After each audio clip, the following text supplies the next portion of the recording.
जरा सोचिए, एक ऐसी दुनिया जहां इंसानियत विशालकाय टाइटन से बचने के लिए बड़ी बड़ी दीवारों के पीछे जी रही है। लेकिन क्या हो अगर असली खतरा बाहर नहीं बल्कि दीवारों के अंदर ही पल रहा हो। आज की कहानी एक ऐसे ही सैनिक के एक फैसले की है जिसने सब कुछ बदल कर रख दिया। तो हमारी कहानी शुरू होती है सबसे सुरक्षित जगह स्टोहेस डिस्ट्रिक्ट से, और यहीं हम मिलते हैं एनी लियोनहार्ट से। उसके चेहरे पर एक अजीब सी थकान है, जैसे उसे किसी भी चीज से कोई फर्क ही नहीं पड़ता। पर ये जो खामोशी है ना, इसके पीछे बहुत गहरे राज छिपे हैं। चलिए सबसे पहले बात करते हैं मिलिट्री पुलिस की। सुनने में तो बड़ा रुतबे वाला नाम लगता है ना, पर असलियत ये है कि ये पूरा का पूरा सिस्टम अंदर से खोखला हो चुका है। ये जो जगह है स्टोहेस डिस्ट्रिक्ट, हर सैनिक का सपना होता है कि उसकी पोस्टिंग यहाँ हो। क्यों? क्योंकि यहाँ कोई लड़ाई नहीं, कोई खतरा नहीं, बस आराम की जिंदगी है। पर अब माहौल गर्म है, क्योंकि एरन येगर, वही लड़का जो टाइटन में बदल सकता है, उसे यहीं से ले जाया जा रहा है। मतलब जो जगह सबसे शांत थी, अब वही एक्शन का सेंटर बनने वाली है। और ये है मिलिट्री पुलिस की हकीकत। सीनियर्स का बस एक ही काम है, अपनी जिम्मेदारियां नए लोगों पर डालो और शराब पियो। सोचिए जरा, इंसानियत को बचाने का जिम्मा ऐसे लोगों के कंधों पर है। ये सिर्फ आलस नहीं, ये सिस्टम की सड़न है। लेकिन इस भीड़ में एक चेहरा सबसे अलग है, एनी का। ये उन लोगों में से नहीं है जिसने सिर्फ शांति देखी है। नहीं, इसने ट्रस्ट की लड़ाई देखी है। अपनी आंखों से टाइटन्स का वो खौफनाक मंजर देखा है। जैसा कि उसका एक साथी कहता भी है, वो सच में नरक देखकर आई है, और यही तजुर्बा उसे बाकी सबसे एकदम अलग बना देता है। और ठीक तभी इस सड़े हुए माहौल में एक ऐसी आवाज गूंजती है जो सबको चौंका देती है। एक नया रंग रूट जो इस सिस्टम को बदलने की हिम्मत लेकर आया है। तो एंट्री होती है मार्लो की। ये लड़का बड़े बड़े आदर्श लेकर मिलिट्री पुलिस में आया था। इसका सपना था कि वो इस सिस्टम को सुधारेगा, इसमें न्याय लाएगा। पर यहां आकर उसने जो गंदगी देखी है, वो उसके बर्दाश्त से बाहर है। और मार्लो चुपचाप सब कुछ सहने वालों में से नहीं है। वो सबके सामने खड़े होकर ऐलान करता है, मैं यहां मिलिट्री पुलिस ब्रिगेड को साफ करने आया हूं। जरा सोचिए उस जगह पर यह कहने की हिम्मत जहां हर कोई उस भ्रष्टाचार का हिस्सा है। एक तरफ मार्लो का ये जुनून और दूसरी तरफ एनी का चेहरा। देखिए, कोई रिएक्शन नहीं, ना कोई हैरानी, ना ही कोई सपोर्ट। बस एक खामोशी है जो मार्लो के बड़े बड़े इरादों का मजाक उड़ाती हुई लगती है। ऐसा क्यों? क्या वो उम्मीद खो चुकी है, या फिर वो कुछ ऐसा जानती है जो मार्लो नहीं जानता?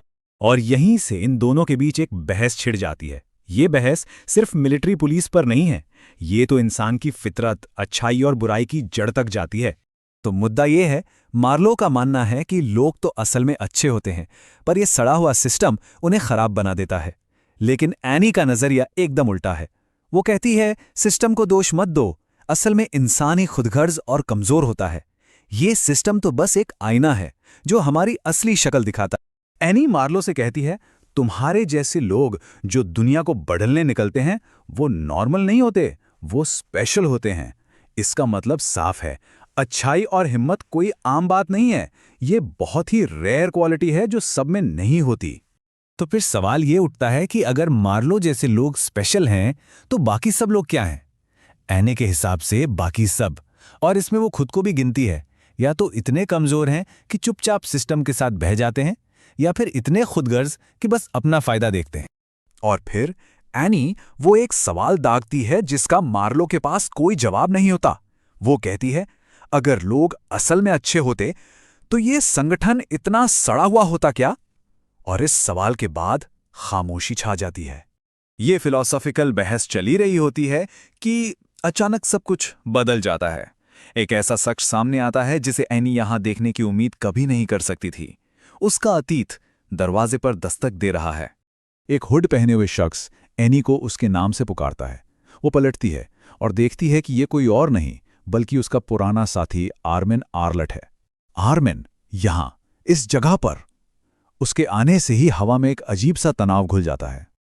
और आर्मिन जो मांगने आया है वो कोई छोटी मोटी मदद नहीं है। वो एनी से कहता है, एरन को भगाने में हमारी मदद करो। ये तो सीधा सीधा देशद्रोह है।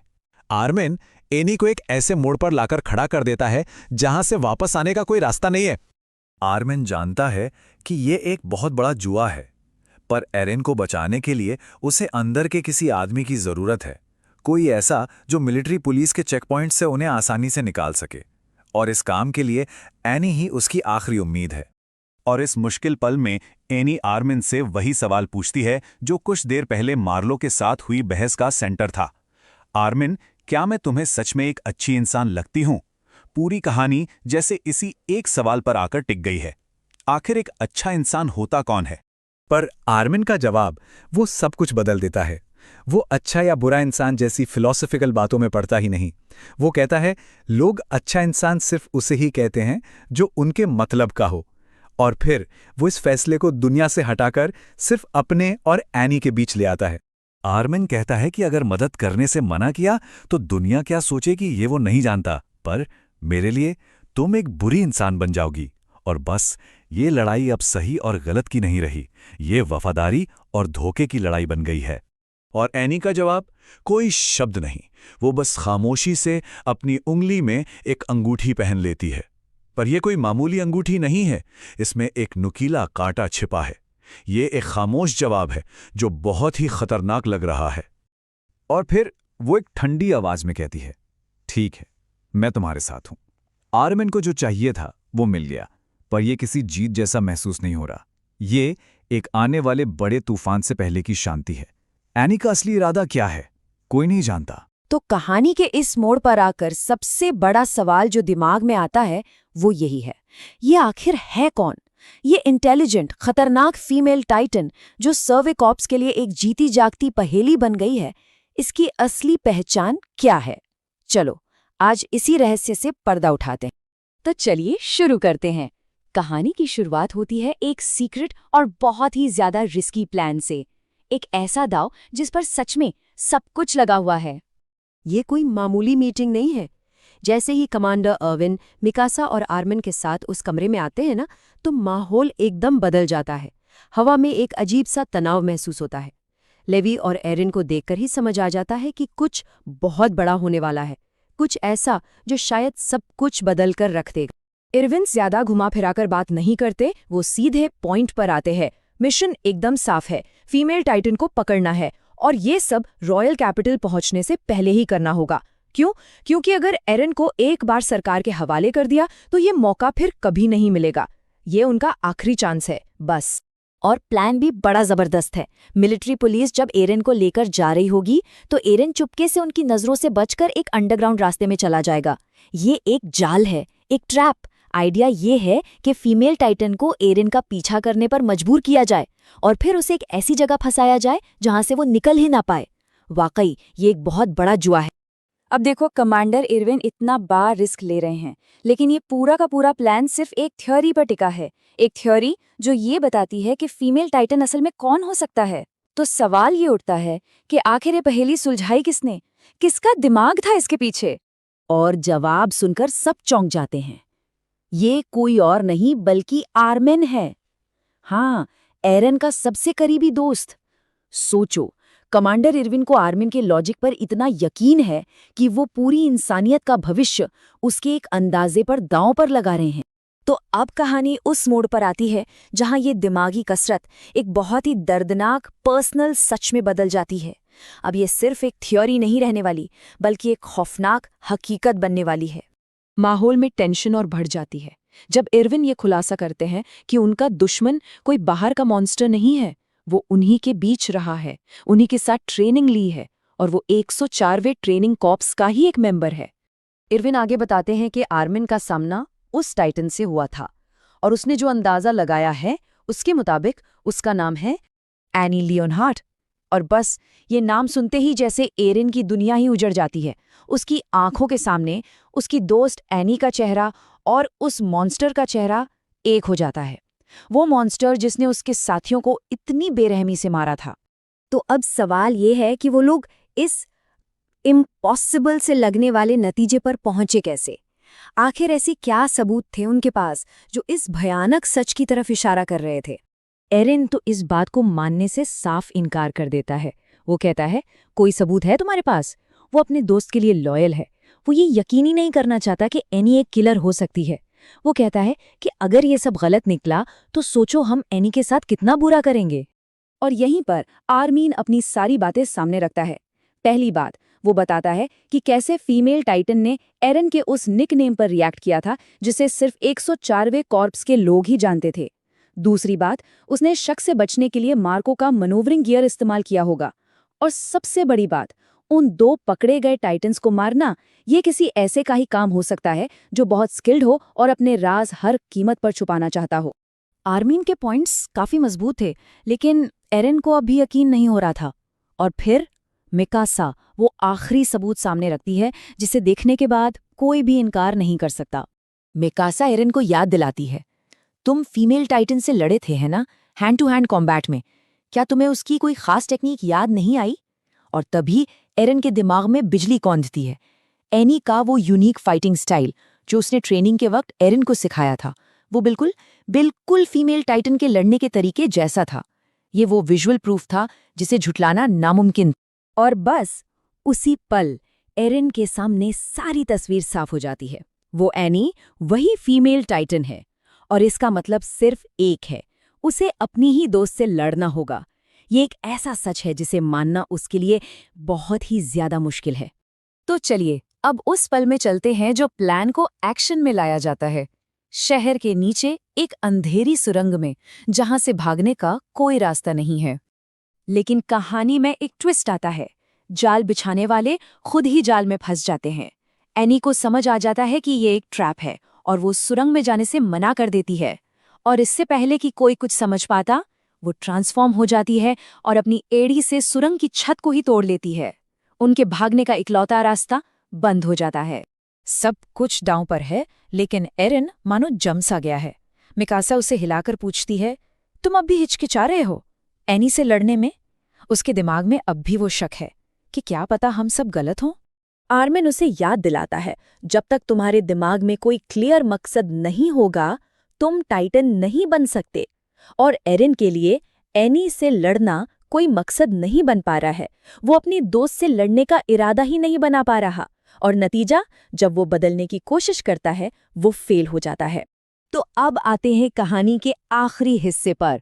वो कौन सी बात थी, वो कौन सी चिंगारी थी जिसने आखिरकार एरन को उसकी हिचकिचाहट से बाहर निकाला और उसे लड़ने की हिम्मत दी?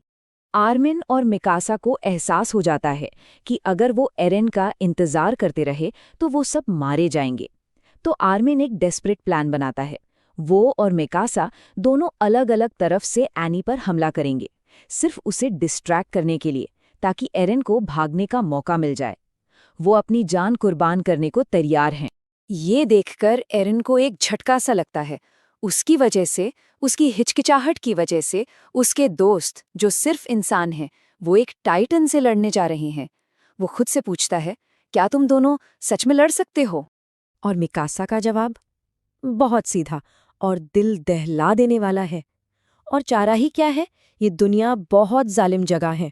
ये शब्द एरन के कानों में गूंजते हैं और उसे उस कड़वी सच्चाई की याद दिलाते हैं जिसे जिंदा रहने के लिए मानना ही पड़ेगा। और तभी मिकासा के ये शब्द एरन को वो भयानक मंजर याद दिलाते हैं। लेवी स्क्वाड के उसके साथी जो मारे गए थे, उनकी मौतें। और उसे याद आता है कि उन सब की मौत के लिए जिम्मेदार कौन था। वो थी एनी। और बस उस एक एहसास के साथ सब कुछ बदल जाता है। एरन की आंखें खुलती हैं। वो शक, वो हिचकिचाहट, दोस्ती का वो भ्रम, सब एक पल में गायब हो जाता है। अब सिर्फ एक इरादा है, एक फैसला जो हो चुका है। हाँ, ये दुनिया जालिम है। वो इस सच को अपना लेता है और फिर वो अपने हाथ को काट लेता है। इस बार कोई हिचकिचाहट नहीं, कोई शक नहीं, बस एक पक्का इरादा जो उसकी असली ताकत को बाहर लाता है। दुश्मन को खत्म करने का इरादा, फिर चाहे वो कोई भी हो। और बस यहीं से शुरू होता है ये जबरदस्त टकराव, एक हाई स्टेक्स चेज जिसमें सब कुछ, मतलब सब कुछ दांव पर लगा है। देखिए उसकी स्पीड, फीमेल टाइटन की स्पीड अनबिलीवेबल है। वो अपनी उंगलियों से जैसे दीवार पर चढ़ रही है और इतनी तेजी से कि नीचे खड़े सोल्जर्स बस देखते रह जाते हैं। आर्मिन और जीन के चेहरे पर जो डर है ना, वो सब बता रहा है। उन्हें साफ पता है अगर वो दीवार के पार निकल गई तो गेम ओवर। और फिर आती है मिकासा, ऑब्वियसली ह्यूमैनिटी की बेस्ट सोल्जर। लेकिन यहां तो वो भी हेल्पलेस लग रही है। जैसा हंगे बोलती हैं, उसको पकड़ने का कोई रास्ता नहीं है। फीमेल टाइटन बहुत ऊपर है, बहुत तेज है। नीचे जमीन पर उनके पास घोड़े हैं, ठीक है, पर जैसे ही वो दीवार के उस पार गई, सब बेकार। उम्मीद मतलब लगभग खत्म हो चुकी है। लेकिन ठीक तभी जब लगता है कि सब खत्म हो गया, पूरी फाइट का रुख बदल जाता है। और ये सब डिपेंड करता है एरन के गुस्से पर, उसके ट्रांसफॉर्मेशन पर, जो एक बहुत ही ब्रूटल फाइट की शुरुआत करता है। मिकासा हार नहीं मानती, वो ऐसी है ही नहीं। वो जानती है कि वो एनी को मार नहीं सकती, पर उसे ये भी पता है कि शायद उसे मारने की जरूरत भी नहीं है। उसको बस एनी को स्लो करना है। तो वो एक लास्ट डेस्परेट अटैक करती है, सीधा उसकी उंगलियों पर। ये बहुत बड़ा रिस्क है, एक गैम्बल है, लेकिन यही एक मौका है उनके पास एरन के लिए एक ओपनिंग बनाने का। और ये काम कर जाता है। मिकासा एनी की पकड़ काट देती है, और जैसे ही फीमेल टाइटन नीचे गिरती है, एक और जायंट फिगर उसे पकड़ने के लिए आगे बढ़ता है। ये एरन है अपने टाइटन फॉर्म में। वो एनी को हवा में ही पकड़ लेता है, और 1 सेकंड में पूरी लड़ाई पलट जाती है। अब कोई चेज नहीं, अब शुरू हो गई है जमीन पर एक ब्रूटल 1-on-1 फाइट। यहां जो देखने वाली चीज है ना, वो है एरन का गुस्सा, बिल्कुल प्योर अनकंट्रोलेबल रेज। ये अब कोई मिशन नहीं रहा, ये पर्सनल हो चुका है। वो एनी को जमीन पर पटकता है और बस उस पर टूट पड़ता है। वो कंट्रोल में बिल्कुल नहीं है, सिर्फ बदला उन सभी लोगों का जिनको एनी ने मारा था। फाइट इतनी ब्रूटल हो जाती है कि सर्वे कॉप्स के लोग भी, जो टाइटन्स की वायलेंस के आदी हैं, वो भी डर जाते हैं। वो देख रहे हैं कि एरन फीमेल टाइटन का सर फाड़ने वाला है, और तब उन्हें रियलाइज होता है कि उसका गुस्सा उसे इतना आगे ले गया है कि वो शायद अंदर बैठे इंसान एनी को ही खा जाएगा। टेंशन अपने पीक पर है। और फिर इस ब्रूटल एक्शन के बीच कहानी एकदम से आकर ठहरती है अपने इमोशनल कोर पर। हमें दुश्मन के अंदर छिपी हुई इंसानियत की एक झलक मिलती है, एक ऐसी चीज जिसकी किसी ने उम्मीद नहीं की थी। एरन रुकने वाला नहीं है। वो एनी को निकालने के लिए उसके टाइटन के शरीर को चीरने ही वाला है। उसके दिमाग में बस एक ही चीज है, रिवेंज। ये उसके गुस्से का बिल्कुल पीक पॉइंट है, और यहीं से कहानी एक ड्रामेटिक मोड़ लेती है। अचानक सब कुछ रुक जाता है। एनी के दिमाग में एक याद आती है। ये उसके पिता की आवाज है जो उससे एक वादा कर रहे हैं। ये एक बहुत ही इमोशनल मोमेंट है जो हमें याद दिलाता है कि इस मॉन्स्टर का भी एक पास्ट है, एक परिवार है। और यही है वो टर्निंग पॉइंट। ये याद एनी के अंदर कुछ जगह देती है, अपने पापा से किया हुआ वादा कि वो वापस आएगी। मौत के सामने वो रोती है। ये डर नहीं है, ये जीने की एक जिद है, उस वादे को पूरा करने की जिद। और उसी इमोशन के साथ एनी अपनी आखिरी चाल चलती है, एक ऐसा मूव जो हमारे हीरोज के लिए सिर्फ कंफ्यूजन और फ्रस्ट्रेशन छोड़ जाता है। जैसे ही एरन उसे पकड़ने वाला होता है, एक तेज नीली रोशनी चमकती है, और जब वो रोशनी गायब होती है तो एरन की मुट्ठी में एनी नहीं बल्कि एक तोड़ा ना जा सकने वाला क्रिस्टल है। उसने एक ऐसी पावर का इस्तेमाल किया है जिसके बारे में किसी को कुछ नहीं पता था, और खुद को एक अनोखे ताबूत में बंद कर लिया है। सोल्जर्स उस क्रिस्टल को तोड़ने की हर कोशिश करते हैं, अपनी तलवारों से उस पर वार करते हैं, लेकिन कुछ नहीं होता, सब बेकार। क्रिस्टल पर एक खरोंच तक नहीं आती। तो एनी पकड़ी तो गई है, लेकिन अब वो उनकी पहुंच से बिल्कुल बाहर है। तो आखिर में हाथ क्या लगा? उन्होंने एनी को पकड़ लिया है, हाँ, लेकिन उससे कोई इन्फॉर्मेशन नहीं निकाल सकते। ये तक नहीं पता कि वो अंदर जिंदा है भी या नहीं। इस पूरे ऑपरेशन की कीमत बहुत भारी पड़ी। अनगिनत सिविलियंस और सोल्जर्स मारे गए। तो क्या एक जीत थी? सच कहूं तो कोई आके नहीं कह सकता। लेकिन इस फाइट का एक अनजाना नतीजा भी निकला, एक ऐसी डिस्कवरी जो उनकी दुनिया के बारे में उनकी हर सोच को हमेशा के लिए बदल देगी। जब धूल बैठती है तो मिकासा, जो अभी भी दीवार पर है, नोटिस करती है कि फाइट की वजह से वॉल्ट सीना को ही नुकसान पहुंचा है। मलबा गिर रहा है, लेकिन मलबे के नीचे कुछ और है, कुछ अजीब, कुछ ऐसा जो वहां नहीं होना चाहिए। और फिर वो शॉकिंग सच सामने आता है।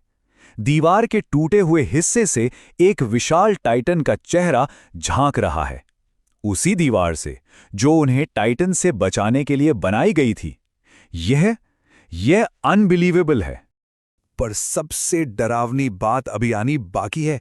जैसे ही मिकासा उसे घूरती है, उस टाइटन की आंख हिलती है। ये कोई स्टैचू नहीं है, ये एक जिंदा जीव है जो सदियों से उनकी सुरक्षा की नींव में ही कैद था। और तुरंत पास्टर निक और वॉल कल्ट के लोग पैनिक कर जाते हैं। वो हंगे और बाकी सब पर चिल्लाते हैं, उस पे सूरज की रोशनी मत पड़ने दो, उसको ढक दो। उनकी इस घबराहट से साफ पता चलता है कि ये कोई नई चीज नहीं है उनके लिए। वो इसके बारे में पहले से जानते थे। तो अब सब कुछ आकर इस एक सवाल पे रुक जाता है कि जिन दीवारों को इंसानियत को टाइटन से बचाने के लिए बनाया गया था, क्या हो अगर वो दीवारें खुद टाइटन से बनी हो। ये डिस्कवरी स्टोहेस की लड़ाई का अंत नहीं है, ये एक बहुत बड़े और बहुत ही डरावने सच की बस शुरुआत है।